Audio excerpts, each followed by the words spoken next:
Hey everyone, it's me, Crystal and Mitchell, and I am here for your motivation uh, story. Well, not story time. I had already did my story finale, and I hope that you all had enjoyed that.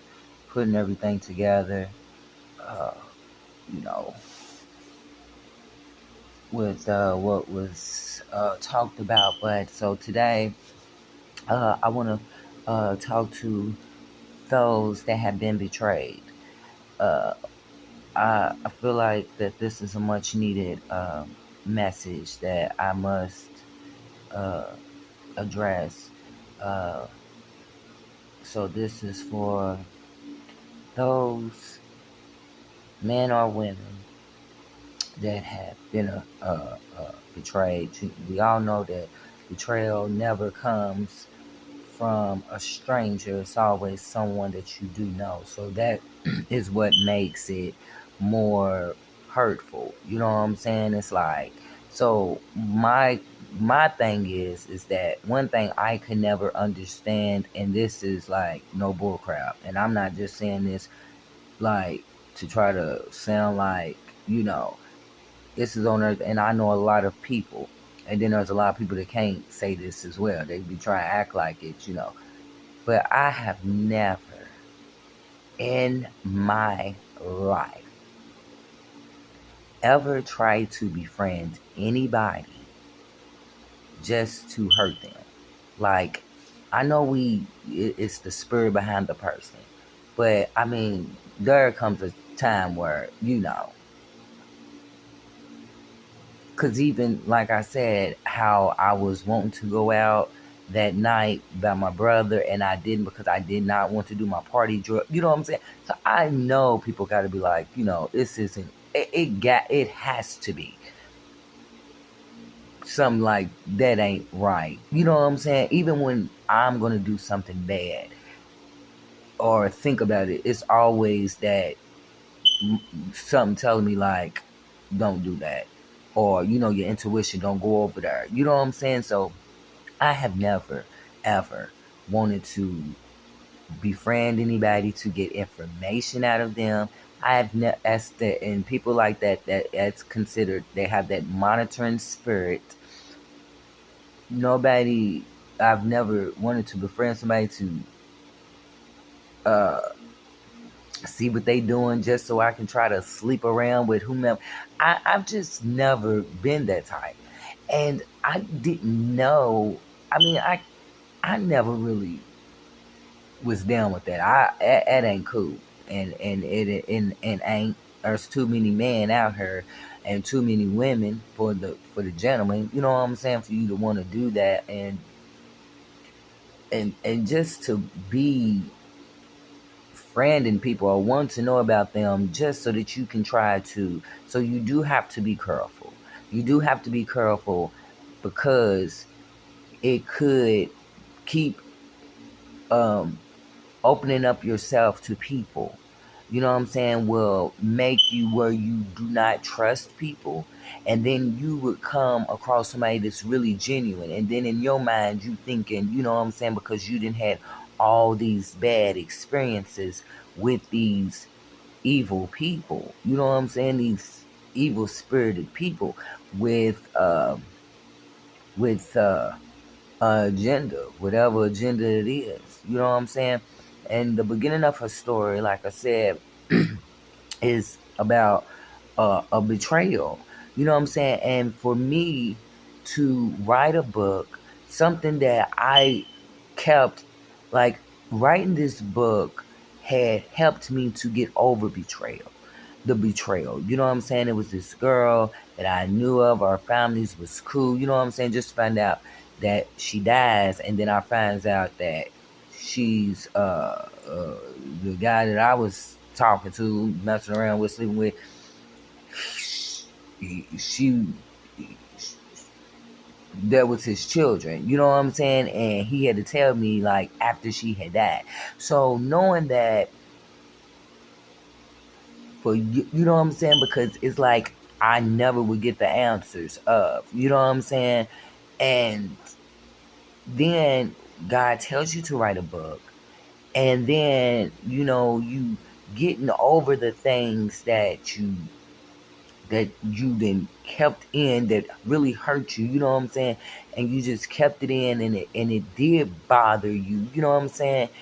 Because it's just like the why. But then with God telling me to write, that was very therapeutic.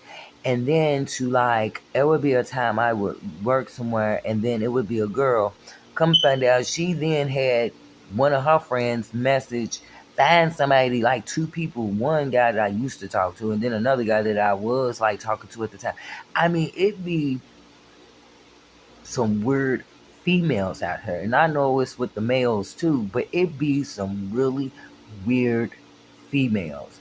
And then the time where I was working for someone who had read my book, knowing the situation that I went through, and then went behind my back to ask the person that is in the book, my son's father, if he could work for her. And that's why I'm like, what is wrong with these women? It's the spirit behind the person. Yes, I understand that. But for you people that been betrayed, it's just, hey, hold on. Let me go on and get this started right quick. I want you to know, you don't let those wicked, evil spirited people bring down your joy, but make you turn into a miserable person just like them. You know what I'm saying? I don't want you to, because I find myself where, and it's crazy because even my friend, when I would go work somewhere, my friend would be like, "Hey, don't be befriending nobody," and then that's crazy because they be like, how do you keep on attracting?" And I'm like, I do not know, and I'm guessing because I was an open person. You know what I'm saying? If you know, and I know everybody that you work with. I'm gonna tell you this: people, your coworkers is not your friends. You may find one or two, but they're not your friends, and don't be telling them your business. Don't tell them your business, honey. Do not. For those, do not. And so my friend would be like, you be attracting how to quit being so friendly, because I would never meet a stranger for real. I mean, I could go out by myself, have a ball. You would be by meeting people. Now it's like meeting these evil people have like shut me down. And I think it was God as well showing me that everybody that comes to you shouldn't have access into your life. Access to your life. So it's like, that is true. You know what I'm saying? And it ain't what you say is how you say it. And that's where the problem I be having, I guess, because I mean, I be feeling like most times I don't think I should beat around the bush. I shouldn't have to smile and be like, no, I don't want you to get to really know me, because no, you're not my friend. You are a coworker. You know what I'm saying? And that's probably why we still at a stage that we at. But I mean, so you all that have been betrayed, I don't want you to let those bad experiences to, you know, make you where it stops you from being a genuine person. You know what I'm saying? Because they out there. They are out there. And for those that is watching me, that do be trying to be nasty and trying to be monitoring spirited people, and want to be around people, to try to mess around and see what they doing just so you can try to use that against somebody. The old me would have told you to go hang yourself. But see, God is working on it. So I'm going to tell you to please try to pray that evilness off of your heart, because that don't make no sense. That don't make no sense. We are too old. We too old for you to be trying to worry about somebody else. Grab your life. Please grab it real fast. Or you run around, run to that right one that's just like you and gonna worry you out. You know. But yeah, and you know, you may look at it, you know what I'm saying? You may look at it as you too, because that why would somebody do that to you? But sometimes people see things in you. You know what I'm saying? They really see things in you. And you just attract those types of people. Just like how I did. I still do. There's no way anybody can come to me to be like, hey, can you get information out of this person? Or, hey, can never. And if anybody can come to you and even ask you something like that, that must be a problem. They must see something within yourself. If they can come to you and then you doing it, you know what I'm saying? You already done showed some type of Judas in you. You know what I'm saying? And it's sickening. It's sickening. But for you all that have been betrayed, I want you to know that it's okay. My story, the beginning of her story, is really a good. It's really a good book. If you haven't went out and got it or read it, it really, really is. And it's so crazy because how God told me to write, I then healed. It's like He was talking to me. That's where the Psalms 34:18, I believe, God's close to the brokenhearted and those that are crushed in spirits. These is scriptures that I didn't even know. It's like He led me into that. You know what I'm saying? Even with the death of my granny and my son, I held that in for all them years, and I just felt like God had had was punishing me. You know what I'm saying? And then in the second book, I'll go to explain why. And I want you to understand, in my book, I never made it as if, you know what I'm saying, I'm this perfect person. That's why I say I made it be me much as possible. I made sure my publishers didn't try to change how I talk. None of that, because this is me, and I am to reach people that's like me, that's not perfect, that does not speak perfect. I don't, and I don't never want to try to be that way. So why would I ever try to be something that I'm not? And that goes to show you there that if because you got your pros and cons of being an author. And when I did my studying, it was basically talking about how, like, when you do it, you taking a chance. They will want you to probably talk and be like this way, you know what I'm saying? But I had to make the decision. If anything ever goes wrong with this book, I want it to be because it was of my mistakes, not of somebody else. And when God told me to do it, you know what I'm saying? I know where can I go wrong at. So I think my only problem that I had with the promoting is that I was trying to reach everybody, which the book's for everybody, just like the Bible's for everybody. But it really ain't for everybody. You know what I'm saying? Everybody ain't going to. So my goal, I had to come to realize I got to reach the people that I am to reach instead of trying to be, each and every way. And that's another reason why I stopped being on people's platforms too, because I'm helping their platforms grow and stuff like that. But then when it really comes to my little subscribers, you know what I'm saying, I don't have nothing. I was like, of course they probably would come and find me, but like I said, my last sales had went up due to me communicating and talking to you all. You know what I'm saying?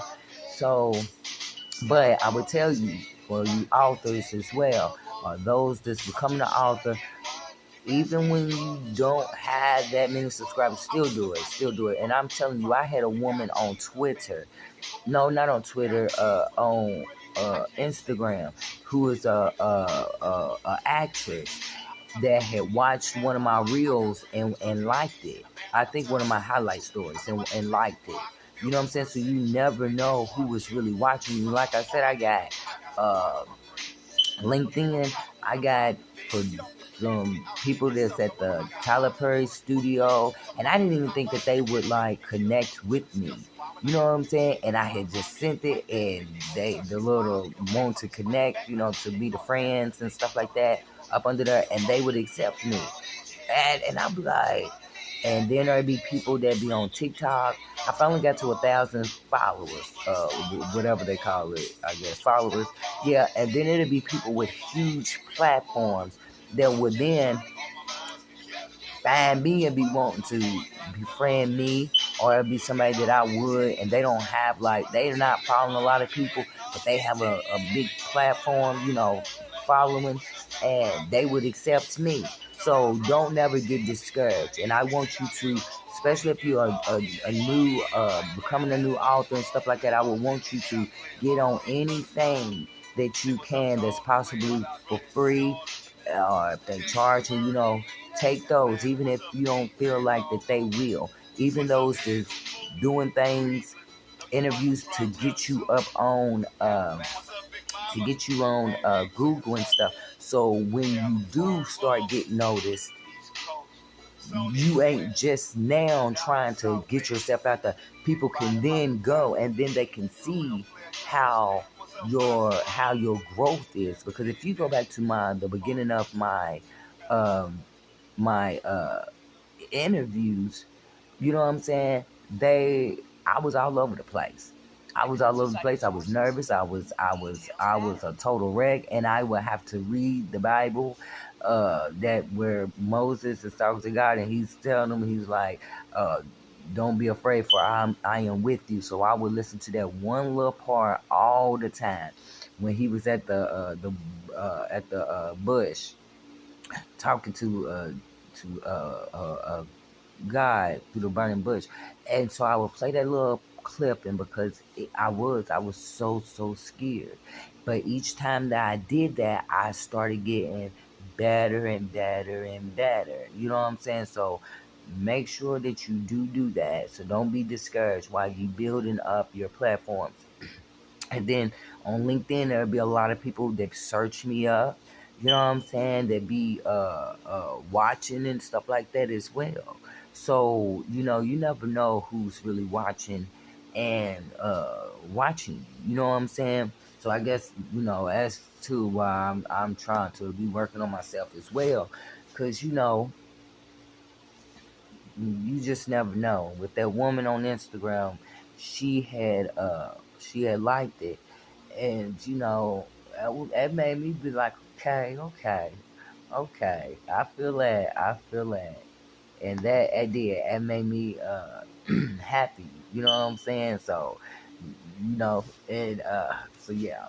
So as for my aspiring authors, my upcoming authors, don't get discouraged, and always remember that you know I told you that when I was working at the cleaning company, and I had seen a thing on the wall on the little television screen, and it says sometimes most overnight success took a very long time.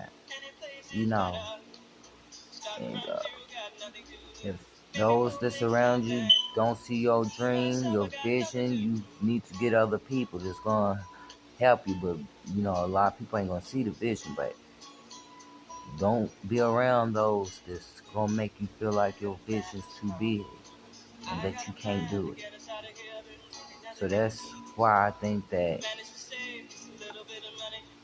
I must try to encourage people as I'm going on this journey. So I'm trying to motivate others while I'm trying to keep my faith as well too. So going back to the betrayal, God has it's almost 20 minutes, okay. Try to make it not that long. So as God had told me to write, you know, I had healed, but then it's like he then had to break me again. You know what I'm saying? If that makes sense. So that I guess I can get the lesson as well. You know what I'm saying? Because how is it that you keep meeting the same people, but everything happens for a reason? And so I told you I keep meeting the same people no matter where I go. So one of the definitions today is gaslighting. Okay, I want to start giving you some definitions behind each of my uh, videos. So gaslighting, psychologists use the term gaslighting to refer to a specific type of manipulation where the manipulator is trying to get someone else or a group of people to question their own reality, memory, or perceptions. And it's always a serious problem, according to psychologists. That is according to this, I guess, the Google.